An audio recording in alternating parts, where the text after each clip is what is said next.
Unfortunately, the circumstances of this year, in this budget year, don't allow, puts a situation that confronts this government with a tax increase of about 3.8%.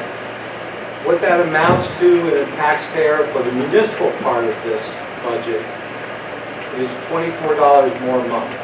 Now, none of that is good news. We don't like any of this. But this government has made dramatic changes in our operations over the last 6 months, really over the last year, I know of, because I participated, to address the spending. This is more a revenue problem, but we can't make revenue because revenue comes from taxes a lot.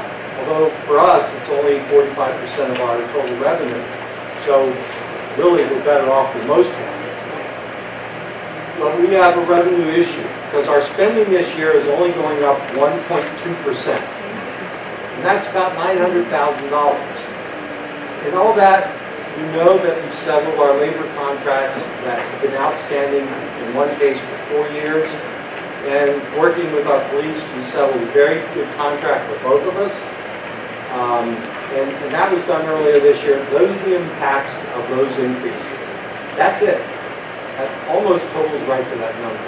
So we've kept expenses down, but we have a revenue issue.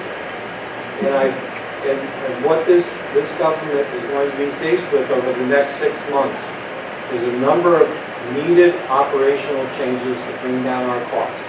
In our little speech, I mentioned about sacrifices, cutting the fat, and working with the taxpayers. And that's what we want to do. We need to still cut and keep cutting it, because you know what? It's $24 means a lot to me. It means a lot to those people that are out there. Like I said, sometimes they can't afford things, and we need to work with them. And I know my commissioners, we're all working together to achieve that. We've been blessed the last 4 years that we didn't really have to raise taxes, so it's minimal. Sacrifices has to continue being made, and I got to work with all you guys so we can keep making those sacrifices. Because it's not about us, it's about them out there. They're hurting. And so the positive is property values are going up. This town is going forward. But we need to keep sacrificing. And I got to say that because it doesn't make me feel good today.